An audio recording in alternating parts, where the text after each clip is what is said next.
No, forget it. Sure, Enrico's gifted. That's not the point. The point is, are those paintings going to sell on 57th Street? And my best judgment has to be no. What does Barbara think? Hold on. Honey, Jack wants to know what you think. I think they're god-awful, and you can quote me. They're god-awful, and you can quote her. Sure, I mean, they're technically brilliant. Nobody denies the fact that Enrico's not a great technician. Yeah, but the subject matter, please. Well, Enrico had a bad summer. His wife left him, and then she came back. But still, I mean, canvas after canvas of dead chihuahuas. I mean, lying on their little backs, their tongues all black and protruding. What's the point? No, Jack. Renaming the pictures is not going to help. Requiem for Chico, 1 through 20. God, that's a perfectly legitimate title. This is so ridiculous. Jack, I'm going to have to run. Look, you did your best. Hey, no cigar. Give my best to Enrico. Right. And love from Barbara. Yeah, and don't take it personally. And don't take it personally. Oh, God. He took it personally. Of course, he always does.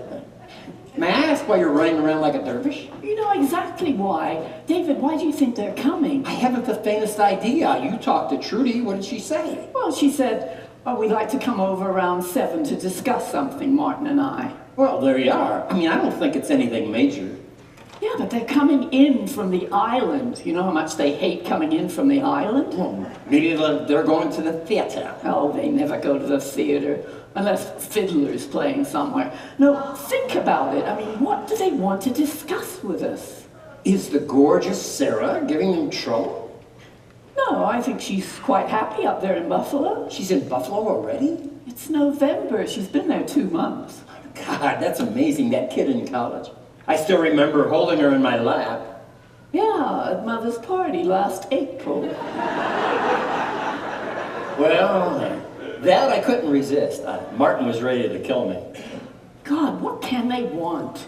This is so unlike them. You know, my best guess is they decided to go out for the evening and they wanted to drop by. No, but discuss something is what she said.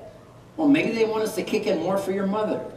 Well, Trudy would have told me on the phone she's never been shy about money. No.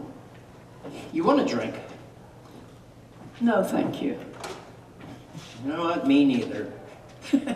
We really don't deserve this bar. Yeah, I mean, look at it. Pellegrino water, Evian water. William Powell would be rolling over in his grave. I don't believe William Powell ever owned this bar. The architect swore. Yeah, he swore about a lot of things. We should have framed that estimate. We could have sold it as abstract expressionist. You ever hear from him? Hear from whom? Oh, from whom? You know who. That architect he had up here. Richard. Richard. No, why should I hear from him? Oh, please. I didn't say anything. Oh, come on, you want to make something out of this? Go ahead. I mean, this is like a club you take out every 6 months to whack me over the head with. We had lunch. Uh-huh. He was adorable. And that was that. Right. Nothing happened. You should talk. Oh, I should talk. Oh, are we going to have a whole thing now? That Italian sculptress came in yesterday, Miss Bazooms. It was a joke. I have to flirt. They expect it. Please, it was like a B movie. And I'm standing right there. It's called professional charm. Now, you call it professional charm. I'm sorry, really. I had no idea what she was going to look like, and then she came in wearing that blouse. Yes, was it actually a blouse? It was hard to tell. I'm sorry, really. I'm hungry. Where are we going to go to eat? Well, I thought Laguna. With whom? Trudy and Martin. God, do we have to eat with them? Yes, I mean, if they want to discuss something, it's always easier over a good meal. You don't even know what they want to discuss. Yeah, well, I know it's something serious. I mean, Trudy sounded so... unhappy. Not unhappy, Uptight. No, strict. Strict? Yeah, stern, sober. She was like a prisoner of war reading from a prepared statement. What'd she say, actually? Her exact words? Well, it doesn't have to be verbatim. Well, it opened, hello, Barbara, Trudy, and then the usual, how's David, how's Martin, and so on. And then, quite out of the blue, she says, are you and David going to be home this evening? I said, sure, it's just a regular old Tuesday night. She said, oh, you're not having one of your openings. It's just the way she said it, like it was something dirty. Well, you know, maybe, I don't know, Well, then she went on with this voice. She says, oh, you're not having one of your trendy little East Side dinners. You know, this is nothing new. Yeah, well, she has this view of us. I mean, it's so depressing to me. And then she completes it by saying, because Martin and I would like to come over and discuss something with you and David alone. Alone? I mean, think about it, David. I am not seeing this clearly, I know. Sarah's knocked up, and they want to try to find a trendy little East Side abortionist. Oh, I keep thinking, maybe Mother isn't well. Oh, if something was wrong with your mother, Trudy would have said so on the phone. Of course. Mother died. Oh my God, she died. Barbara, for Christ's sake, you don't come over to somebody's house to discuss the fact that your mother died. You know, there's something we'd like to talk over with you, Barbara and David, and we'd like your opinion too. Mother's dead. Well, I have this bad feeling. Oh, your mother's barely 80. She's got at least 30 years left. Oh, come on, David. She did break her hip. Yeah, at a white sale at Macy's. Yes, well, it's a sign. It's a sign that she's not feeble. I mean, it's one thing to roll off the john and break your hip. She's running down the aisles after some bath towels. David, she's definitely deteriorating. I mean, her hearing. Oh, her hearing. She never listened anyway. I'm telling you, they have some kind of crisis with Sarah, some drugs and or sex thing. You know, I think you're rooting for that. Certainly not. But hey, you know, it is a possibility. Sarah's a pretty spectacular girl. You know, raised by a pair of yaks. And now that she's left the nest, I mean, she wants to make herself over, recreate herself. Screw lots and lots of people. God, I hope not. I mean, they go crazy. Why are you you know, you're working yourself into this state. You know, I haven't spoken to her in a week. Who? Mother. Oh, that's no sin. We've been so busy. We're always so busy. Well, I don't know. You know, you do the best you possibly can with your mother. yes, but it's never enough. It's not enough. Oh, never enough. Oh. I hate Right on the button. You know, when are they going to fix that damn thing? Yes. Sounds like a goddamn air raid warning. What? Okay, thank you. Them? You know, I hate this interval after the buzzer sound. Oh, it's in Dante, the ninth circle of hell. You spend all of eternity waiting by the doorway for someone to get off the elevator. Yeah, well, my palms always start to sweat. God, I hope it's nothing serious. Your palms, I'm sure they'll dry right up again. David, I'm not enjoying your humor this evening, really. Hi. It's them. You gonna make them ring the bell? Hi. Welcome. Welcome. David, look who's here. Hello, and right on time. Martin and Trudy, you're the perfect guests. Hello, dear. Hi, how are you? You look fine. Oh, I'm fine, thank you. Martin, how you doing? Hey, David! Is that a new suit I see? This? No, I've had this suit, what, 3 years, Trudy? 4 at least. I think you're wrong. I think it's 3. 4, Martin. We were still driving the Buick. Well, 3 or 4. It's a very nice suit, Martin. It becomes you. Your suit is something, David. Oh, well, thank you. It's not new either, actually. Let's not all stand around like it's a cocktail party. Everybody sit. Anyone care for a drink? Oh, if you have ginger ale? 1 ginger ale coming up. Martin, you're a 7 and 7 guy, aren't you? Oh, I never drink before 8. You could pretend. I never pretend. Ginger ale is fine. Okay, 2 ginger ales, fine. And please, everybody sit down. You haven't sold these yet, huh? No, Martin, I have a real soft spot for these. I always forget those crazy names. What's this one called, the blue one? The Waldman, called Chesapeake Bay Variation. Ha ha. And I suppose this one's called Long Island Sound, right? No, that's the Ferragini. It's called When Lilacs Bloom. And you paid $1,000 each for them. Correct. And what are they worth today? Oh, Martin. Every time you come over here, you want to know what they're worth. I mean, the prices don't change that drastically from year to year, over a span of But they years. do change. I'm just curious. As an accountant, as someone interested in value, in appreciation and depreciation. All right, the Waldman is probably, I don't know, worth around $18,000. Ferragini, I'm afraid, is a little out of vogue right now, so I would guess When Lilac Blooms would go for $7,000, $8,000. How can one be in vogue and the other not? They're both blank. Trudy, they're not blank. There's paint on them. They're paintings. But there's no picture. I guess we just don't understand art, Martin. David's an expert, he knows. They're blank. Martin, I don't insist that you like these two paintings. Taste is, of course, a very subjective matter. But please recognize the fact that these paintings are not blank. One has modalities of blue, the other white. The texture is thinner in some areas, thicker in others. Yeah, there's texture on both of them. They do not depict bowls of fruit, little blue boys, or lonesome choo-choos, woo-woo, in the night, but they are paintings. They're blank. Are you two still arguing about those paintings? Martin refuses to offer his approval. No, I approve that you paid $2,000 for them, and they're now worth $25,000. I think that's good business.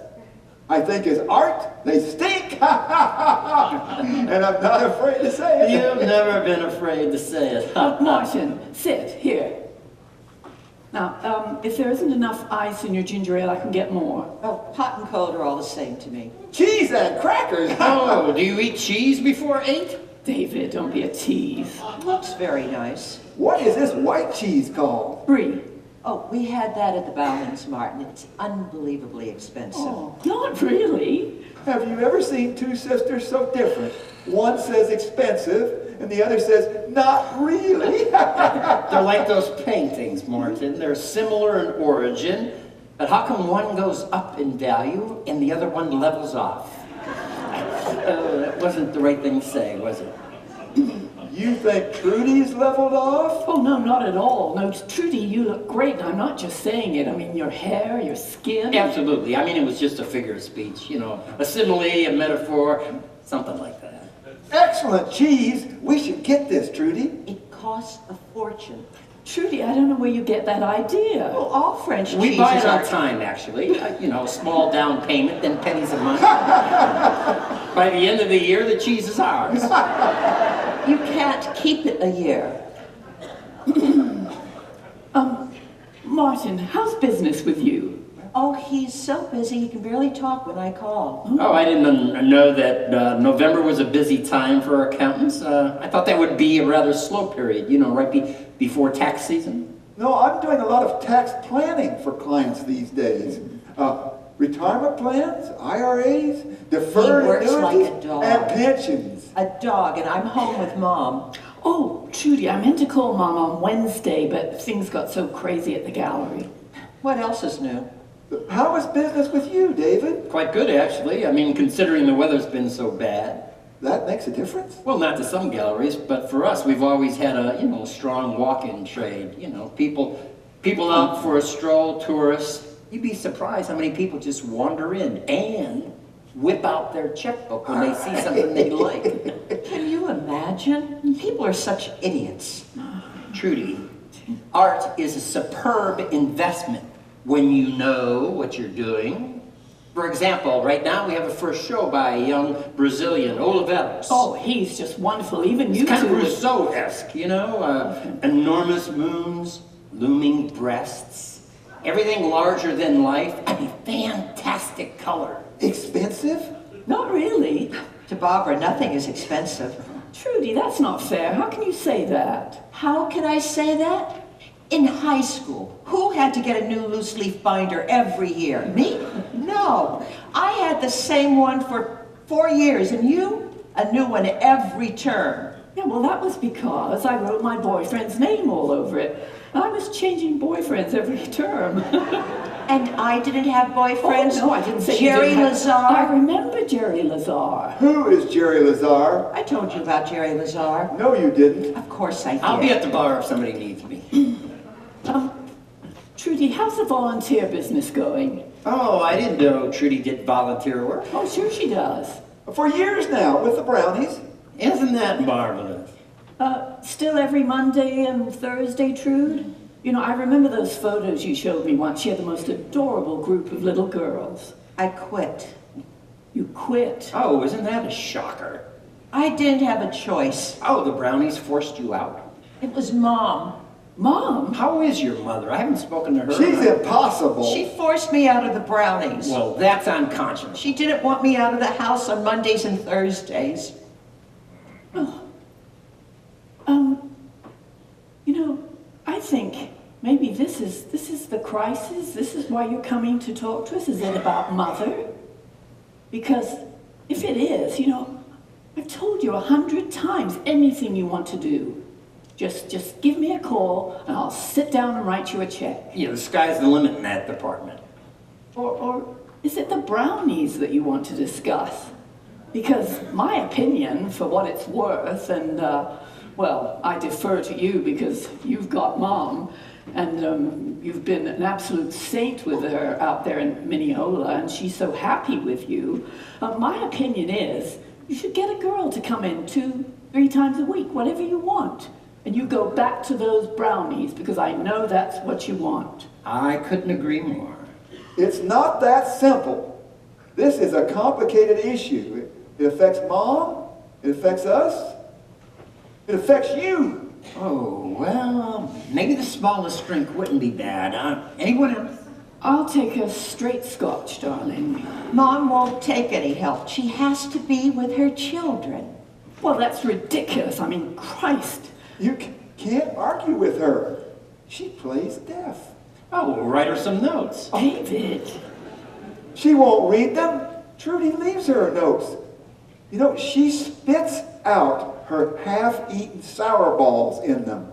I've never known a person who won't finish a sour ball. She goes through a can of them a day now. A can of half-eaten sour balls. And then she methodically leaves them around the house, planting them. I found a green one in my wallet this morning. Yuck! I find them in the carpet, on the stairs, in the toaster, smoldering, burning. It's a nightmare. Oh, I would insist, just insist on getting help. You would insist, Barbara? You have no idea what's going on with her. Martin, Trudy, you We're sure? fine. Did I tell you about her long-distance calls? No, who does she know out of town? Nobody. She misdials. When she calls her friends, Mrs. Landers and Mrs. Hirsch in Manhattan, she dials 213 instead of 212. 213 is Los Angeles. Yeah, our phone bill last month was over $500. Oh my God. And when they pick up, she just starts talking. Sometimes we get lucky and they hang up, but other times they just put her on hold. And then, for half an hour, at day rates, she's conversing with static in Beverly Hills. Oh my God, I feel so badly for you, Trudy. It's a complete disaster. Well, maybe if you knew where the calls were going to. Yeah, of course. We have the phone statement. Well, who's First she thing, we calling? track down the number. Who is she calling? 20th Century Fox. Well, now that's absurd. She should have her agent do that. Trudy, why don't you dial for her? Oh, Why don't I dial for her? Because she doesn't want me to dial for her. She wants me chained to the kitchen, boiling her tea and making those little whole wheat sandwiches. Well, just put your foot down. I've had it, Barbara. I've absolutely had it, and the last thing I need is your goddamn advice. Trudy. it's been building up. The pressure, I mean, our married life. Oh, I see. I understand. 3 years of it. And her mother's been getting more difficult. There's a mean street now. Our life is over. Oh, Trudy. Well, we have nothing. Absolutely nothing. And there she is, up at all hours of the night and day, walking the halls, coughing. Well, you have Sarah. I mean, that should be some comfort. Of course, you have Sarah. We don't have Sarah anymore. Well, she's away at college. I mean, she may not be there No, physically. we lost her. Trudy, now you're being ridiculous. She's still your daughter. She'll be home on vacation. She's gone. She's vanished. You mean she's literally a missing person? In a sense. In a sense. Martin, she's either missing or she's not missing. We're not having a metaphysical dialogue. We have a problem with her. That's really why we came tonight. Barbara, David, that's really what we have to discuss. Well, don't hold anything back, you know, how we feel about Sarah. We have a problem with her. Well, academic problem? Sex, alcohol, drugs. If we hadn't been stuck with Mom, we could have seen it coming. We could have done something about it. Oh, I don't think so. Of course we could have, absolutely. Trudy, what Oh, exactly? Martin, tell my sophisticated sister and her brother-in-law. Tell them. She's been upset. It's been a difficult week since we found out. Martin, what precisely is the matter? Okay. Lately, whenever we call Sarah at her dormitory... Which is about how often? Twice a day. Jesus H. Christ. Twice a day. I told you. I mean, really? Folks, you gotta give that kid some air. She's our only child. That's not the point. Forgive me, Martin, but you can't possibly understand the strain What? and the worry. I could already imagine the payoff to Oh, this. no, you can't. Let Martin finish, David. Whenever we call Sarah at her dormitory, another one of the girls answers. And she says that Sarah is either at the library or taking a shower or in class or eating or whatever, but she's never there. After an interval, she calls back. Well, there you are. The last time we spoke, she said we were hounding her and that we should leave her alone. Can you imagine? She says we're treating her like a child and that it is embarrassing her in front of her friends to having her parents call twice a day. I'm sure it is embarrassing to her. Oh, please, let Sarah run amok.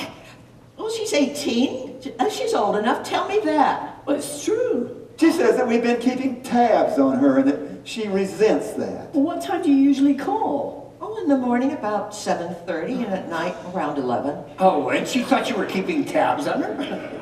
Last Wednesday we called her at 2:30 in the morning and boy, she got upset. Oh, I'm not surprised. Was she in at 2:30? She was taking another one of her showers.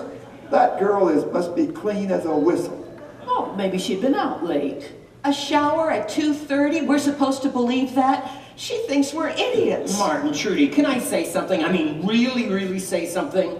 You've never been shy, David. Well, no, but I'm flip, which is another way of being shy, you know? I mean, despite my nasty tongue, I mean, I like you both enormously. Your family.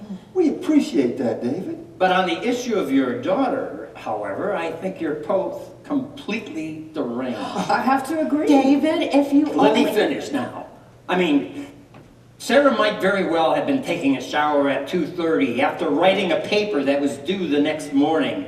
Or after being out with some friends, having a beer, smoking dope, or whatever it is you do in Buffalo when you're 18. And maybe, God forbid, your worst suspicions are true. And she was not in her dorm at all, but rather at some boy's house, tipped off that you had called by a friend. I submit. So what?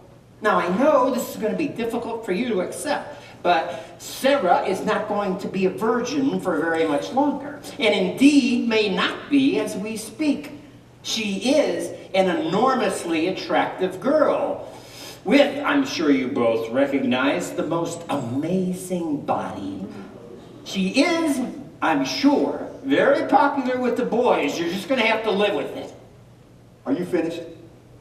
I hope I wasn't out of line. I wish it were just that simple. Just what you said, David. Oh, it isn't?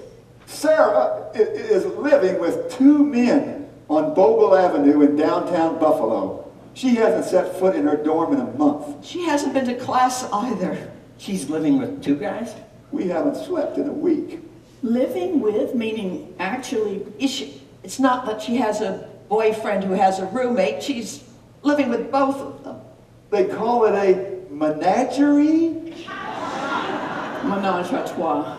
All right, well, you'd know that better than we would. But it usually refers to two women and one man. The typical male fantasy, I might add. I see. Well, apparently Sarah is taking on both of these characters. One named Billy from Syracuse, and the other a Peruvian named Gonzalvo. I still remember the Paddington bear we gave her. Sarah's last words to me on the phone were, "Everything is for sex. I live for sex." Oh, God, I spent my whole life looking for a girl like that. Christ, David! Oh, I'm sorry, it took my breath away. I had heart palpitations when she said that, as you can imagine. He was white when he came back to bed. I mean, Martin's always white, but this was a pure white. Oh, I mean, does Sarah actually like these boys, or is it purely... She says they're very close. She told me what they do all day. That was quite a story. Martin, spare yourself. First, she and the Irish kid. What did she call that? Head. First she has heads with the Irishman.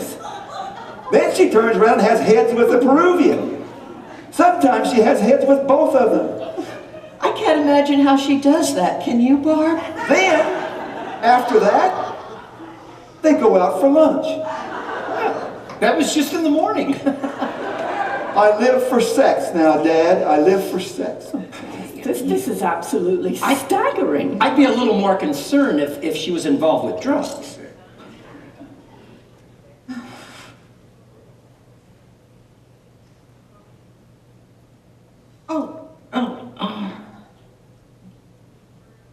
You encouraged it? You two encouraged her. Trudy? You were the one that told her to go back to college alone. Well, I thought that was a good idea. I still do. Martin, tell them what else she said. You should hear it all. You were always thought of Sarah as your daughter. You were her liberated parents with none of the responsibility. You took her to that filthy Picasso show. Oh, please. That hardly opened the door to this. I mean, thousands of people saw those paintings, and they went home to their wives and their husbands and their children. Trudy, I find this very uncomfortable. You trying to blame us for what's going on here. I'm sorry. It just upset. David, maybe a little scotch. Just put it in there. Of course. Martin, it's 7:45. You sure you don't want a little head start? I've always been a disciplined person. But, Martin, this is a uniquely stressful situation. I mean, we completely understand. All the more reason to keep my self-control. She told me more things. You know what she said she liked the best? Well, this you won't believe. I think it's getting a little masochistic here, going over and over the same demeaning conversation. I totally agree. She's your niece. You should know. So you understand our decision. What decision? Anyway, at the close of our conversation, my little daughter, who once liked oatmeal cookies and milk the best, says that now her favorite thing is when these two guys spritz all over her breasts. And then she grabs Martin, them. please. Where exactly is this Bogle Avenue? I just don't know what to say. Well, what would you do with a daughter like that? I'd wash her chest off for openers. It must be a blessing to have a sense of humor like that, to be able to laugh at other people's tragedy. Oh, it's not a tragedy, not yet. She's not your daughter, that's why it's not a tragedy. Trudy, I understand your concern. I mean, I feel very close to Sarah myself, and I'm saddened that she's doing this. But I'm sure it'll pass. When? And she'll get bored with it. She's going to be bored with this? With two men? What's next? Horses? Cows?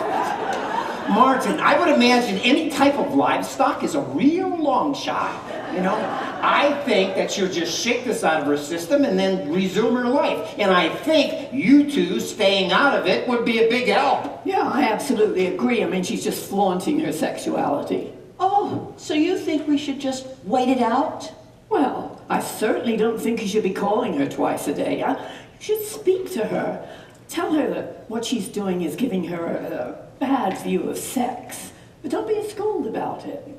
I think if she was involved with drugs, I'd be a little more concerned. Trudy and I felt it was important that you know the background of this situation, so you would understand. Understand what? Our decision. What decision? Well, I feel, and I know Martin agrees with this, that none of this would have happened if we paid more attention to Sarah. More attention? You pay too much. Oh, Barbara, forgive me, but if you were a mother, you'd know there's no such thing as too much. Of course there is. How can you say that? No, let me go on. I just disagree. I remember Sarah sleeping in your bedroom until she was, what, 9? Well, she had ear infections. Oh. We had to keep an eye on her. Oh, you were overly cautious. Oh, David, please, let me continue. We simply did not pay enough attention to Sarah, and that's because of Mom. We were preoccupied. We were preoccupied with Mom, with her demands, her hits, and as a result, we neglected Sarah. You never neglected Sarah. Of course we did. Anyhow, we're on our way up there tonight. We have our tickets. You're going to Buffalo? Oh, what do you think? We're going to wait until she's pregnant or gets her throat cut by those two maniacs? Wait a minute. I mean, you're going up there now? Did I get this right? We'll be at the Travel Lodge in Buffalo for as long as it takes. And what about Mom? David, could I have another drink? Yes. We can't have Mom anymore. At least not for now. We've done our share and we paid for it. But she loves it out there in Mineola, the garden, her room. You're not putting her in a home, are you? She won't go to a home. And I won't have her in a home. She's not feeble or senile. Oh, Trudy, what exactly are you saying? You know what I'm saying. I know what you're saying. I just want to hear you say it. There's no choice, Barbara. Mom has got to stay here. That's impossible. I'm at the gallery every day. I work. Well, hire someone to be with her. But you said she won't have anyone. Well, maybe it'll be different with you. Yeah, fat chance, huh, Trudy? Oh, wait till she tries. You know, aside from the fact that Barbara has to be at the gallery every day, we simply don't have any space here. You have an extra bedroom. It's a guest room. Well, now you have a guest. Artists stay there when they're in New York. It was designed for that. Salvador Dali once slept in there. And you have this couch here. Oh, Jesus Christ. Do you think I'm going to put Salvador Dali up on the living room couch? Artists are supposed to suffer a little. Not when they're 85, for Christ's sake. Trudy, you go to Buffalo and stay as long as you need to. We'll hire someone to look after Mom 24 hours a day. And on the weekends, we'll go up and visit. And I'll call her twice a day. No. Why not? Barbara, don't yell. Well, why not? It's a good idea. Yeah, it's an excellent idea. I mean, your mother will be happier. She'll have company all day, and she won't have to be transported into the city, which can't be good for her hip. No, she did fine. She did what fine? She made the trip in, didn't she, Trudy? Oh, no problem. Her hip is like new. When did she make the trip in? This evening. You brought Mom in with you tonight? Of course. From here, we're going straight to the airport. This is not happening. You brought her in without asking us? What's to ask? She's your mother as much as mine. Oh, wait a second. Where is she? You've been here for 45 minutes. Oh, she's in the car. We gave the doorman $3 to watch her. You brought her in with you tonight. Oh, she's had her dinner. You don't have to worry about that. Oh, and I suppose she's in her jammies ready for bed, huh? David, please, the cigar, the smell? Tough shit. David, that's out of line. That's out of line? That's out of line? David, You two come in here and you accuse us of contributing to the delinquency of your daughter. You drink our ginger ale and then without consultation, without a word, you simply inform us that Sophie's downstairs ready to move in with us. I think that's the most outrageous thing I ever heard in my life. David, this is an emergency situation and we don't have time to argue. Our daughter is drowning and Mom's just going to stay here. That's all. I'll go get her. Wait a minute. We can't wait. We have a 10 o'clock flight to catch. Martin, go You're get her. just dumping her here with all her belongings? She doesn't have that much. It's mostly medications, a couple of clothes, some nighties, and a case of sour balls. Martin, hurry. You ought to help me, Trudy. Be faster. Be back soon. Oh, Bob, better put up some tea. I know she'll want some when she gets here. She takes it with milk. A single teaspoon of milk. Any more and she pours it down the sink. And not too hot or she'll burn her tongue. Oh, do you have any pound cake? Yes, I think so. She likes a piece toasted before she goes to bed. Make sure it's toasted. Trudy! Come in. Does she know about this? Of course.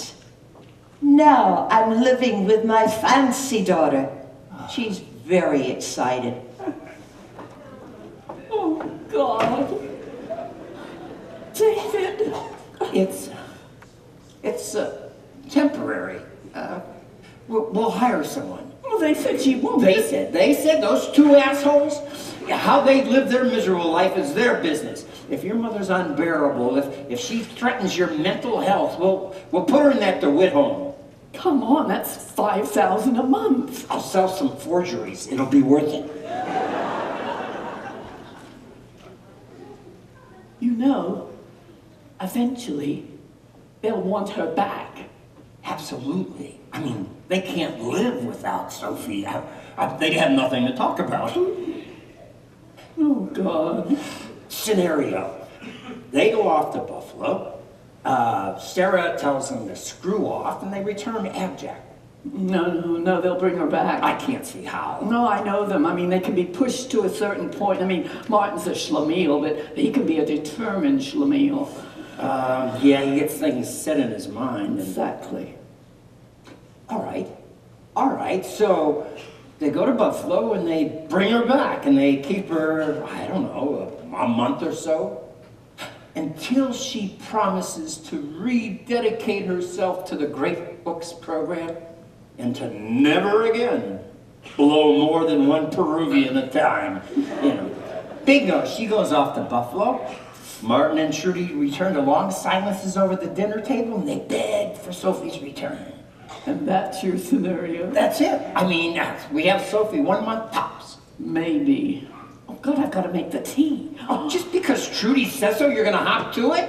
Your mother's going to have to learn to wait a couple of minutes for her goddamn tea. She always liked it the second she came in. Well, she's going to have to learn to wait. David, please, don't make it any harder. I'm not making it harder. I just refuse for you to become a galley slave to Sophie. I won't, I assure you. It's just that she gets very testy if her tea isn't right there. I will not permit you to... Oh, David, please, just be supportive.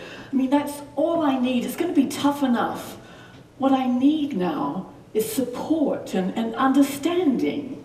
Well, I'm not going to attack the woman. I know, but things are bound to happen. It's inevitable. I mean, I haven't lived in the same house with my mother for years. Well, I recognize that.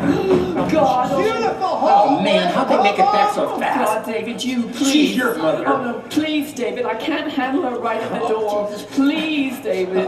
All right, but you just remember, I went to the door first.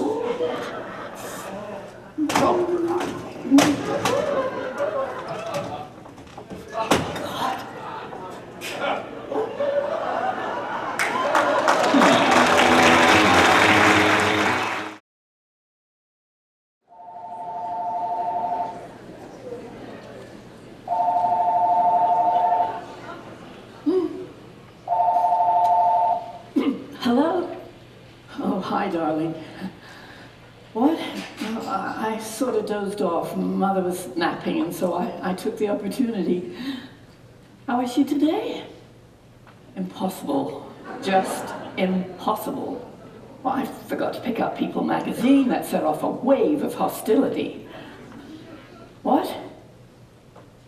What slight change? You're leaving now? You told me 8, David, 8. Well, if Maurice prefers, but my God, I'll have to get Mother up immediately. Oh, David, don't start. She has to be with us this evening. No, I will not keep her in her room under any circumstances.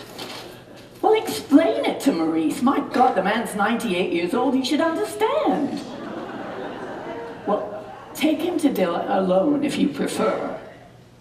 No, I will not come along. This is my mother we're talking about.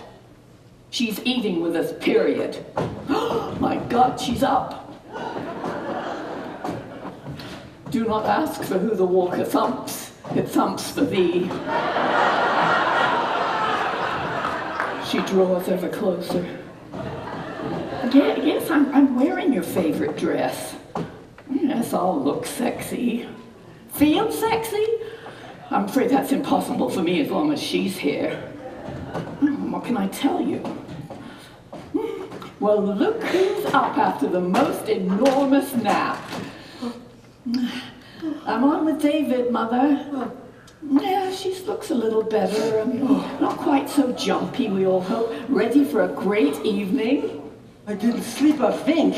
Of course you did. I went in there, you were out like a light. Who could sleep with that picture over the bed? The Rauschenberg. Pieces of string and old newspapers, that's a picture. It's called a collage. I'm not picking a fight with her, David. What kind of a total was it? To me, it's no picture. Okay, darling. We'll expect you and Maurice Koenig in just a few minutes. Well, I was wrong, Mother. They're leaving now. What? I said they're leaving now. Who? David and Maurice Koenig. I mean, they told me 8 o'clock, but, well, Maurice came in on Monday. I guess he's still a little jet-lagged. Anyway, our number 1 priority is to get you dressed and all spiffed up. Where did you get these? Are those George Jensen? What? George Jensen. Just like the ones we had. Did we have butter knives? I don't recall that. Call Trudy, she'll remember the beautiful butter knives we had. Yeah, next time I speak to her.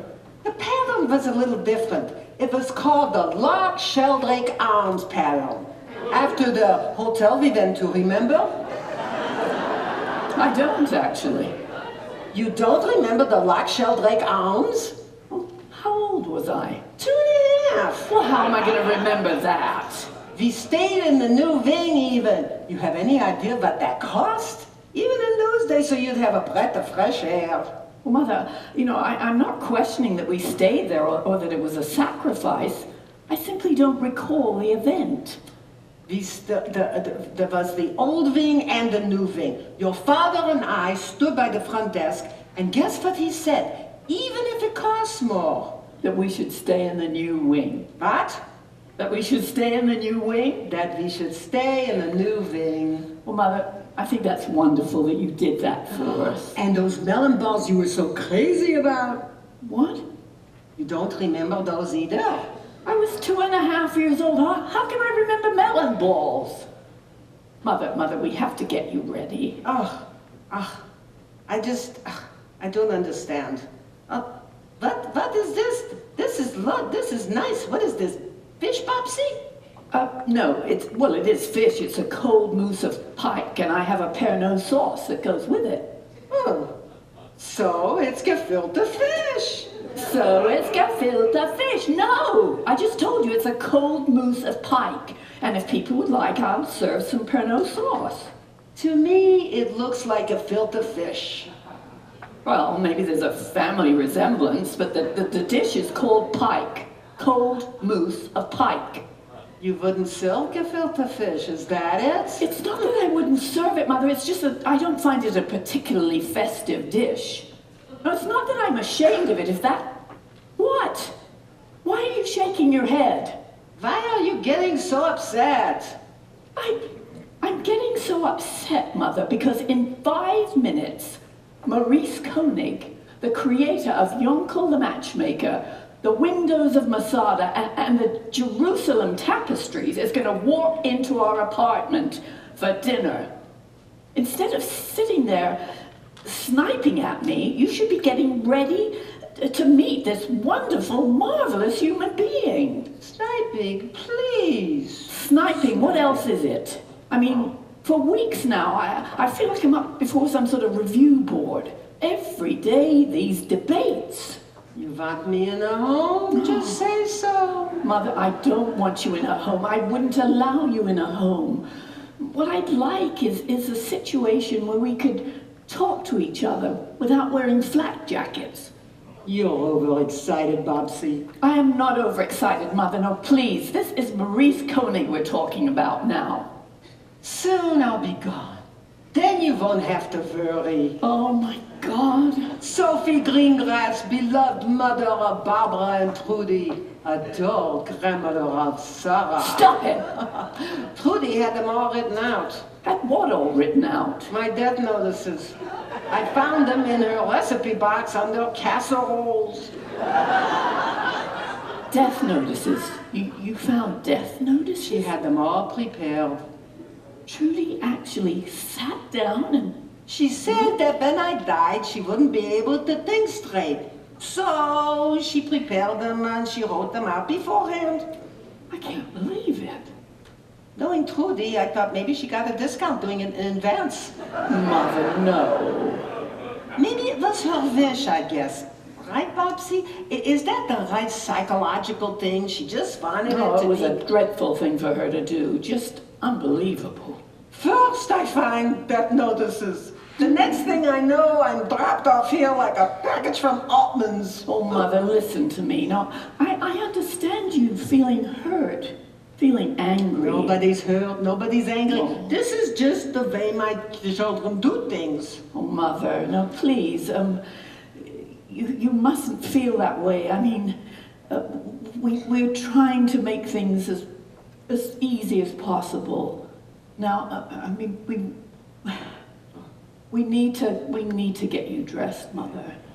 I'm too comfortable like this. What's the big deal? Dinner is dinner. Mother, you have to change. I mean, it's common courtesy to dress for dinner under any circumstances, considering who our guest is. Oh, your father was a painter. He loved me and my house coats.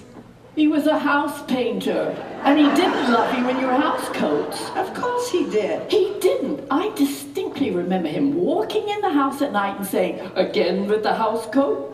That was his sense of humor. It wasn't his sense of humor. Mother, this is absurd. Please, now, as a favor to me, go and get dressed. I never did you a favor. That's a good one. Mother, I never said you didn't do me a Mommy, favor. I'm thirsty. Who was there at 2 a.m. with a glass of seltzer? Casper the Ghost? Mother, you did me countless favors. What I'm trying to say now, as calmly as I can, before all my internal organs explode and I fall dead to the floor, is that I would like you to get out of the house coat before David and Maurice Koenig get here. That's all. Okay. Thank you, Mother. I know you'd rather stay in your cozy house coat, but these little social graces, I know you're going to have a fascinating evening. Oh, what? There, I'm out of the house coat. Oh, Mother. Oh, what? What are you doing? Maybe you'll paint me like this. What you think, Popsy? What do I think? What are you doing? Having a little fun. This isn't fun. This is psychopathic behavior. I thought you liked the joke. This isn't a joke. This is pure hostility to stand there half naked. Trudy, I would never do this to. She has no sense of humor. But you, Popsy... Get dressed! One of the benefits of old age, darling, is you're less tense about things. Oh my God! Oh, My darling, will that make you happy? What the hell is going on here? in the closet. Just calm down, darling. Why is she naked? David, I did my best. Well, if this is your best, I'd hate to see your worst. I didn't put a 100-year-old man in the closet. Thank you, Mother. Thank you very much. Get him out of the closet. Jesus Christ. Maurice, I am so sorry. I mean, the apartment was just redone. This is the low point of my life. Yes, understand. Rock bottom. Yes, David. Why was she standing here naked? How are you? Can we discuss this later? No, later she'll be dead. And then there'll be police and reporters all over the place. You look terrific. For a 100-year-old Jew, I look terrific. You look terrific for anyone. Now, let's take your coat and your hat. David, I'm nauseous. could we please forge ahead? Maurice, let me take your coat. Thank you, David. That's the least I could do for putting you in the closet. Is she securely locked in? I mean, there's no chance of a breakout. She's getting dressed, and I will not discuss it any further. I'll discuss it. Maybe I'll call up the radio station. I'll discuss it over the air. Oh, has been so long. Too long. 3 years. My God, is it 3 years already? Yes, it was Christmas and we all had dinner at Moulin de Mougan. I'll never forget that dinner. Well, here we are. How was your day in New York? Good? Oh, very. The Museum of Modern Art has an idea for my 100th birthday. God forbid a retrospective for the entire museum. Oh, no. It's staggering, really. I mean, first Picasso, now Maurice. They're calling it Koenig, from Yankel to Masada. We had lunch with Bill Rubin. He gave us the whole spiel. That's absolutely incredible. And I told him if I'm not here, proceed without me. Of course you'll be there. I think Maurice, even with all his honors, was overwhelmed. Oh, absolutely, to be Oh, sure. it's so wonderful. Fine, it's just a shell, darling. Is that her? Did you tell him? Did he see the show?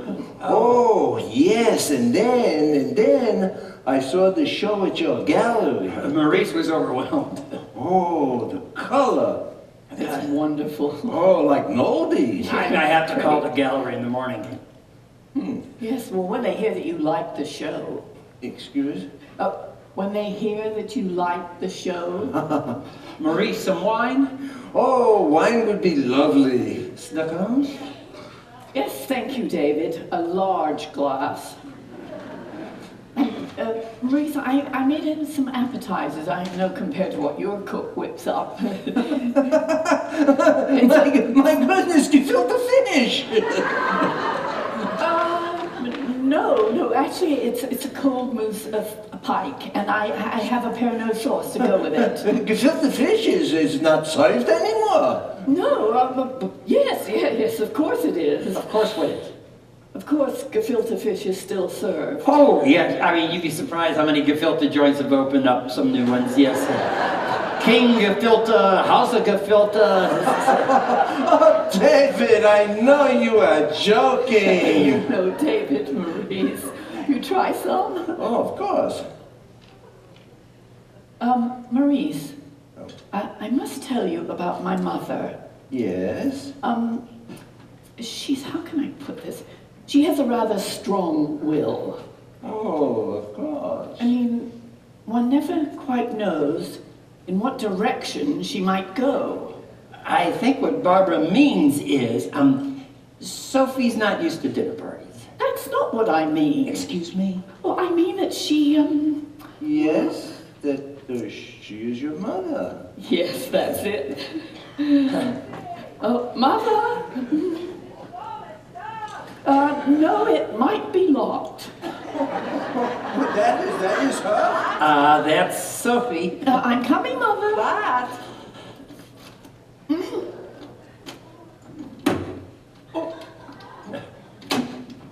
I can't get it open, Mother. Bill is You may have to come around and come through our bedroom.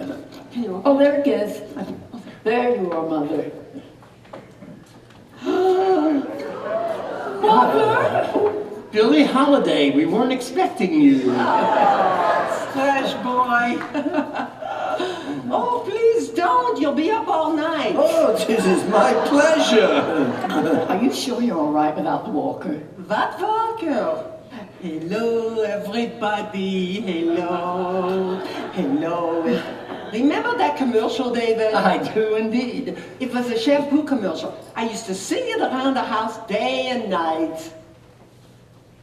I remember. Yeah, that you remember. I certainly do. Mother, I'd like you to meet Maurice Koenig. Maurice, this is my mother, Sophie Greengrass. I am very, very happy to meet you. Sophie, you look ravishing. I heard all about you from my daughter. She was very nervous about tonight. I said, for what? Dinner is dinner? Exactly. Mother! But the point is, here you are.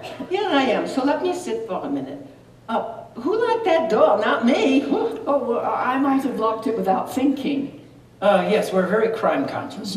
Locked in my room like a mashugana. Oh, no, Mother, no, not at all. Oh, no. Maybe if I was locked in, Maurice, it was for my own good. What you think? Well, Barbara and David are very, very proud of you. They're very, very supportive of you. Oh, Yes, we've had a wave of mother snatching. sure. Is he a doll? I told you. Some wine, Sophie? What a face. Sophie, some wine. Oh, sure, why not, David? How often do I go to dinner parties? Live it up! Live it up. Red or white? But, Red wine or white wine? Maurice, what are you having? Excuse? What kind of wine are you having? His hearing isn't so good, is it? This is amazing. I'm having white wine and it is marvelous. Then that's what I'll have, white wine. Done. A little birdie told me that you're pushing 100. That is an unchangeable fact. I would have said 90 tops. You look fantastic. Oh, I've had a very, very good life. That's the secret. It's the circumstances, not the years. I read that in Modern Maturity. Modern? It's a senior citizen magazine. It's an out-the-cocker magazine, but very interesting. Even Barbara looks at it. What do you mean, even Barbara? Honey. I am so busy. No time for You magazines. still working? Thank you, David. Oh, Maurice is a painter, Sophie. I know what he is, David. My son-in-law is such a character, isn't he? Well, he is a very brilliant dealer of art, as is your daughter. Thank you. I'm sure he is. As is your daughter? Give it up. My daughter lives like a queen here. He must be good. We live well, like a queen. That ability David has, that's something you're born with, am I right? Oh, good taste and vision. Sure. You thought I couldn't make conversation. I never said you couldn't make a conversation, Mother. Heavens no, we were counting on your conversational powers. My daughter and I had a little discussion before you arrived. Mother? Yes, heart to heart. Exactly. Might I propose a toast? Yes. Yes. You have a wonderful face. A toast. David? Yes, a toast to the four of us. To this Very evening. nice, Yeah, very to our nice. continued good health and creativity. Oh, it is a wonderful idea to have us all together with your wonderful mother, Barbara. Oh, thank you. I can hear my heart beating. You remind me so much of Sid, my late husband. He doesn't look like Yes. Dad. He was a painter too, a house painter. I know that's not the same, Yeah, but that's an art. but it's an art, Popsy. Remember what they used to call Daddy? The Rembrandt of Dinettes. The Rembrandt of Dinettes, my Sid. Yes, this is true. I believe he even signed some of his dinettes. When Sid works, apartments weren't like they are today. They had foyers and nooks and moldings. Sid was so dedicated. He would stay up all night worrying. That two-bedroom in Woodside, he'd say, I don't know whether to go with the gloss or the semi-gloss. Oh, because he cared. He really did. You know how much he cared, Maurice? And not just about painting. During the war, something about Hitler being a house painter. Yes, upset him? Very much. Yes, he had sort of a breakdown. He took to his bed, actually. Just stop painting. Wouldn't take a job for years. Because of Hitler? He worked for a friend named Metzler, repairing radios. Then the Rosenberg case came along, and it turned out that Rosenberg was a radio repairman. Poor Sid didn't know what to do. He took this thing to heart, you know. Sid was a really sweet soul. He finally decided that it wasn't his responsibility anymore. So he went back to house painting. That was really his first love. Yes, he really loved it. He went on and on about all the colors. He had this book, remember, Mother, with all the colors. Another. Yes, of course. The big book, do I remember? Ah, you remember well. Like it was yesterday. I guess nobody's hungry. He had such pride in his work. Oh, and you felt the pride also. Of course. That's why I can imagine why your light wife, what she felt like when you showed her one of your beautiful pictures. How does she know that Maurice's wife died?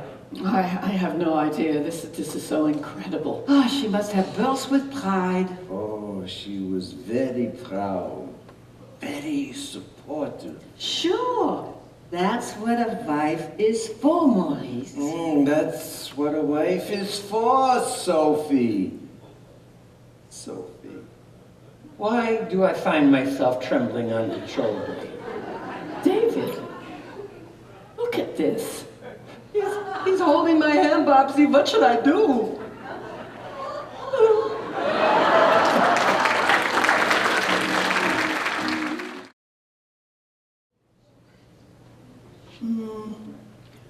A little to the left. All right. That's it. Fantastic.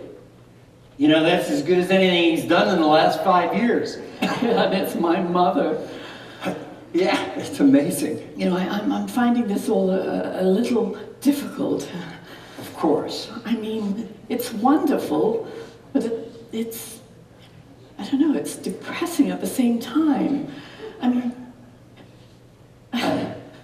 well, you know, I can't believe what's happened. I mean, Maurice. Yes, a love affair? Nobody thought. I mean, Sophie? Well, exactly. I mean, I can't imagine it. They're going to, they're actually going to France. They're thinking of moving her to France. Maurice asked her? No. I forgot to tell you, this morning. How could you not tell me? He asked her? Well, don't press me, David. Yes, this morning apparently they woke up and they had coffee and croissant. And then he leaned over to her and said, "We could be doing this every morning in Cap d'Antibes." It's astounding. And she just loved the croissant, so she went on and on about them. How flaky! She must have said it 100 times. Flaky. Do you think she'll really go? I mean, from Mineola to Cap d'Antibes in 3 weeks, she'll get the bends. No, she says, I think I have a thing for painters. Thing for painters. And she sounds so young on the phone. I mean, I couldn't believe it when I talked to her today. She sounds so youthful, and she hears everything. You think I look like her? Oh. A little, the mouth. You know, I suddenly feel like her mother. I mean, is it crazy? This picture makes me feel so sad. I'm exhilarated by it, but wiped out by it at the same time. You see yourself? Yeah, I see myself. I see...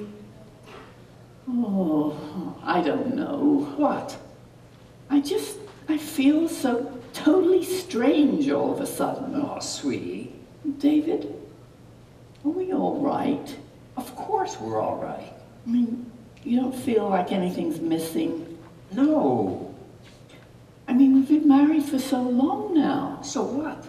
So, I don't know. What's the point? Maybe that's it.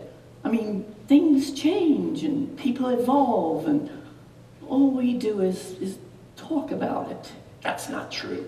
Yeah, well, I feel stuck, absolutely stuck.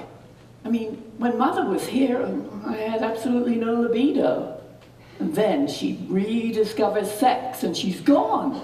And I keep thinking about Sarah and Buffalo, just on fire with it. On fire. The two of them, 60 years apart, burning at different temperatures. And you're stuck in the middle.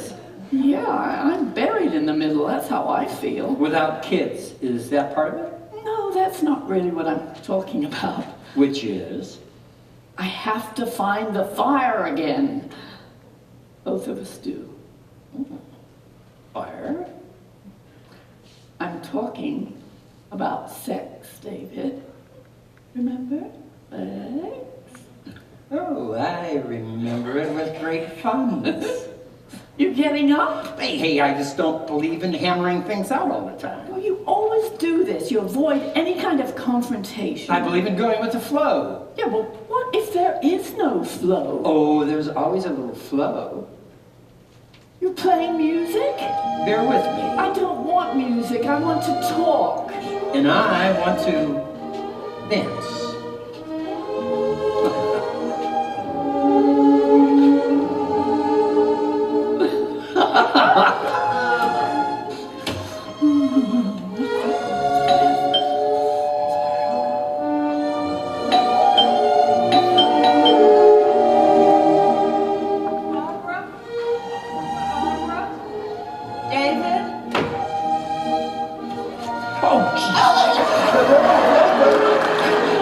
Do you people ever hear the doorbell? God damn it!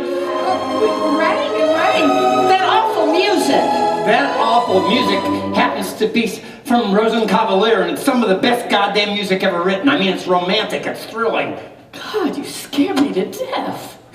We never imagined. It's 1:30. The man downstairs knows us. Yeah, Frank, the Italian man. And he just waved us in. They're home, he said. He's through in this building. Finished. Have you had lunch? Oh, we ate in the car. Oh, My goodness! This isn't. Trudy, look at this. What? Look. Oh my God. Is that Mom? That's her.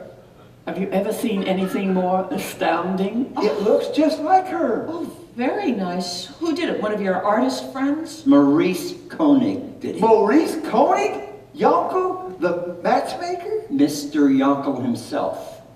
And he did a picture of Sophie. Oh, it must be nice to have famous friends. This must be worth a fortune. Oh, yes, a fortune. She asleep? God, I loved her naps. She's out. What do you mean she's out? I mean, she's out. Alone? Not really. 50,000! I mean, I'm just guessing. Oh, 50 million. Mother? Really? Mother, 50 it's billion. Trudy, we're back. Trudy, believe me, she's not there. Her walker's in there. She doesn't use it anymore. She doesn't? I don't like this. Is everything okay? The old lady didn't. I mean, she's alive, right? Of course she is. I mean, you don't think we'd let her death just slide by, do you?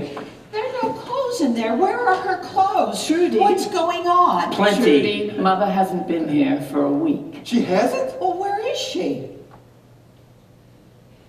Oh, you threw her out. I'm not surprised with your way of life. Of course we didn't throw her out. David, We have a major announcement to make. I mean, major. an announcement? Barbara, please. Well, Mother is with Maurice Koenig. They're having what has to be called an affair. What do you mean, an affair? They seem to be very much in love, that's all I can say. It's been the most amazing week. So they're actually dating each other, is that it? That's not possible! Why not? I mean, you know how those artists are. How did they meet? Oh, they met here, Martin. We were giving a dinner party for Maurice, and he and Mother, well, it was just extraordinary. They just hit it off. Drink, anyone? Coke. Lime? What? Lime in your Coke. No, of course not. Oh. Trudy, how about you? Something to drink? Well, I know it's a shocker. You'd have to have been here. I mean, well, after dinner, Maurice insisted that we all go to the Carlisle to hear Bobby Short. Is he the blind one? The blind one? What? Bobby Short isn't blind. Of course not. I mean, maybe a little nearsighted. Martin, you're thinking of Ray Charles. Maurice Koenig took you to Ray Charles? No, We went to the Carlisle to hear Bobby Short. And when Bobby saw Maurice walk in... He went nuts. Well, I mean, he sang to us for what, David, an hour and a half? At least. And then he finished it with a Cole Porter medley dedicated to Mother. He sang, "You're the top, you're Sophie Greengrass." She was glowing like a Botticelli. I haven't seen her like that since my wedding. What about my wedding? Oh, of course, and your wedding. So where is she now? She's with Maurice Koenig, Martin. Will you listen? Oh, God, there must be something in the air here, or the water, some sex chemical. Oh, Sarah always used to get aroused up here, and you two, doing God knows what in the middle of the day. And now Mom is in bed with some old man, killing herself. It's disgusting, simply disgusting. Trudy. I can't even trust you with her for 3 weeks. Trudy, she's happy. It can't be healthy. Why not? Come on. How can it be healthy at her age? Her heart, her lungs, her hips, for God's sake. I can assure you they're not doing anything elaborate. At their age, anything is gravy. She must have gone totally senile here. Oh, we always watched her closely, kept her well informed and alert. Trudy, calm down. God knows what you two did to her. Now, Trudy, that's getting a little ugly. Yeah, listen to yourself. You're raving. I have to agree with Trudy. I'm not being unreasonable. I can understand a little fling, but... Trudy, this is no fling. They're very much in love. I was on the phone to her with her this morning for about an hour. She's in love. You just have to face it. I know it's difficult. I have mixed feelings about it myself. Very mixed. Yeah, but it's out of our hands. Of all the things to happen, I can't believe this. So you're actually talking about her maybe going to France with him? She speaks no French, not a word. She'll be lost over there. Oh, what about... Well, her Social Security and her Medicare. What about that? Well, who cares? She's in love with a great artist. Oh, that's irresponsible. Oh, stop. She needs to come back to the island and calm down. That's the last thing she needs. I mean, she's a new woman. Wait a minute. Trudy, I really understand how you're feeling. I mean, it's frightening. It's awesome. I was sitting there 20 minutes ago crying about it. Oh, she has a beautiful room with us. A color TV. The garden. I believe Maurice has a garden, about 9 acres in the south of France. Oh, it's not fair. God damn it. Not fair? What the hell are you talking about? You know, Trudy has an emotional side. People think of her as this cool goddess. But this reaction, Martin. Trudy, no, something's happened here. Trudy, did something happen in Buffalo? Is that it? What's going on? We haven't heard a word, not boo, since you went up there. I mean, how is Sarah? Was it as bad as you thought? What exactly happened? Oh, she's not downstairs with the doorman, is she? No, David. It was made up, It was made up. what she said. Those stories, the spritzing. All made up. Clever little girl. Oh my God! What are we to do? Very funny, isn't it? Well, Trudy, I mean, can you imagine you or me? She does have a boyfriend. Yes. A rabbinical student. Oh, a rabbinical student, my goodness. Well, I mean, that's wonderful for you two. When I She think is of the sleeping with this boy. She admitted that to us. Yes, but I don't consider that sex. Not with a rabbi. Oh, quite right. So this chapter is closed. Sarah's fine, as David and I suppose she would be, and you and Martin are back home. We've been home for 3 weeks. You have? Yeah, well, we got up to Buffalo that night, and we checked in at the travel lodge and called Sarah. And the next morning, Sarah met us outside her dormitory. In the lobby, Martin. We met in the lobby. We met in the lobby, and we went out to breakfast. We went to the House of Pancakes. International House of Pancakes. The International House of Pancakes. Right. And there, she told us about this boy and about how she'd made up those other things and how we should just leave her alone and let her get on with her life. We took the plane home that afternoon. And that was 3 weeks ago. Yeah, that's right. And you've been in Mineola this whole time. Oh, having a little interlude. I can understand that. I mean, wanting to be together without the normal stresses, the phone calls. What? Martin and I have something to tell you. Martin? You're the one that wants to tell everyone. Oh, right. Martin and I are splitting up. Oh, Well. Oh. Things over the past 3 weeks, they just came to a head. The matter with Sarah was resolved, and Sophie was here, and we had to face some facts. I had to face some facts. That's who had to face some facts. Well, I suppose Martin doesn't want to tell you out of some modesty. Is that it, Martin? Some form of modesty? That he too has fallen in love. Seems like this is the week for everyone to fall in love, except Trudy Heyman, who won't even have her mother to console her. Martin, you've fallen in love? Could I have some more Coke, please? Sure, but nobody say anything until I get back. Oh, this is so sad. Well, you get to a stage. Oh, men get to a stage. Women get to the garbage heap, the junk pile. That's not fair. What's not fair? Trudy was talking about the double standard. What double standard? You know, middle-aged men falling for young girls, disposing of their wives completely discarded. Oh, my lover is the same age as Trudy. You're kidding. You remember our veterinarian, Harvey Plotnick? No. This is the real thing, huh? He used to take care of Pom-Pom. Oh, I never met him. His widow, Ruth, Well, I did her taxes. for free. Well, after Harvey died. You could have charged something, you know. You know, I think that's a little side issue. If this Ruth Plotnick is really the one. I am in love with her, David, and there's not much magic left with Trudy. You Yes, couldn't, well. have counseling? We're living apart. I've got the house, and Martin is sleeping in Harvey Plotnick's old spot. We were about the same height.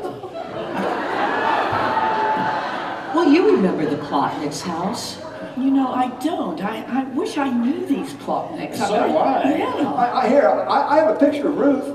Martin. Here. She's petite. She's sitting down. I see. Well, who's the man in bed with her? That's Harvey. That was taken in the hospital after his first heart attack. I see. Not very romantic. It's good of Ruth, though. Oh, yes, she's smiling brightly, considering the circumstances. Well, sure, she had reason to smile. Trudy! Mother? Mother? That's Mother. Oh, I can't face her like this. I just can't face her. I'd rather not myself. Well, you could always hide under the cushions. Go out through the kitchen, the service entrance. Okay. The freight elevator's kind of slow. Barbara, you've got to tell her what happened. I just don't want to give her the satisfaction. She never liked our marriage. Oh, Trudy. And please, ask her to come back to Mineola. I can't make it alone out there. I'll call you tomorrow. Give her my best. I'll call her. I'm sure you will. Goodbye. Goodbye, Martin. This is insanity. David, I feel like we're the sole survivors of an earthquake. I mean, who's left? We are. Coming. Oh, my gosh. Mother. Hello, darling. You're being very mwah, mwah. Hello, David. Hello. Mwah, mwah. Sophie, you look radiant. I'm exhausted. I can imagine. What a week. What a week. You want some tea? Oh, love some. He's running me around, that guy. Oh, thank you, darling. The Whitney Museum, the Guggenheim Museum. The Frick Museum. He loves museums. Well, that's understandable. Sure, he's an artist. Oh, the energy. I can't believe the way you look. What can I say? It's been a dream, but I'm tired. Oh, I'll get that tea. Thank you, darling. Sophie, I understand you're leaving us for Cap d'Antibes. Oh. No? I'm going for a month, then I'm coming back. Oh, back to Mineola? No? Here? I mean, you could always stay here. No, David, but that's very sweet of you. It'll be a couple of minutes. Thank you, darling. Sophie's going to Cap d'Antibes for a month, and then she's returning, but she's not going to Mineola, and she's not staying here. He bought me an apartment at the Carlisle Hotel. No! Sophie, you're a concubine. When he said it for a minute, I thought, I can't do this. I can't accept this. A minute later, another thought came to me. Take it. Take it. Wise decision, Sophie. I think so. He's such a darling, so considerate, such a gentleman. Just like Sid. So much I like guess he was in a way. So, when are you going to France? Next Tuesday. Have you ever been on that Concorde plane? No. That's what they're taking. Oh, it's amazing how things happen. Yeah, that's really true, but this is one for the books. So, what did they do? Go out the back vein? Martin and Trudy. Frank downstairs told me they were here. Martin and Trudy darling. went out the back way, Sophie. Yeah. They're having some trouble. I'm not surprised. They splitting up Yes. over the Plotnik girl. You knew? That's been going on for a while. I think even before the husband died. I'm in total shock. When he started doing your taxes for nothing, I knew something was up. Trudy's desperate for you to go back to Mineola. Oh, I'll visit. I'll come weekends, but I'm not moving back. She's got to do it herself. Well, she's a wreck. I mean, I've never seen her like this. Opsy, she's always been a wreck. She just never knew it before. Now, this might be good for her. Then again, it might not be. Well, I guess that covers all the possibilities. Oh, I've got to take a nap. You should too. We're all going to Lutesh tonight. We are? I'm making some special dinner for Maurice. Some kind of bird. Roast pheasant. Maybe. It's a lovely restaurant. We were there twice this week already. They have the most delicious rolls. You've been on a fast track. It's about time. So, did they tell you about Sarah? Oh, the situation's all cleared up. She was apparently... Oh. How much do you know, Sophie? Everything. She was apparently what? Well, she was apparently trying to put a scare into them. She's actually dating a rabbinical student. No, she's not. I spoke to her last night. She's not? No, she made up that thing with the rabbi. I can't believe it. So what's the story?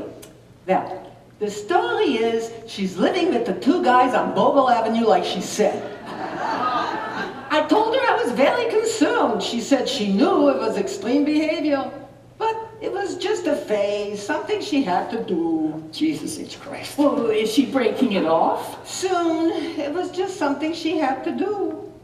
Oh, that's painting, isn't it? Certainly is. You like it, darling? Well, it's overwhelming. It makes me a little sad for some reason. I don't know why. I know. It's like I can't live up to it. Oh, Mother, no. Oh, you're a darling, a darling. This is all because of you what happened. No, it's you, really. You had me to that dinner, Bopsy, with him. And I wasn't being so nice. I know it. Maybe now I know why. Now that you're in love. It isn't the Carlisle, you know, or even France, Bopsy. It's I know. just that I'm a woman. I'm alive. Take naps, both of you.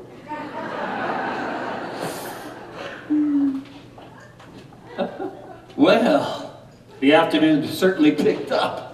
The fire never really does go out, does it? It's nice to know, isn't it? It's so nice to know. Really nice.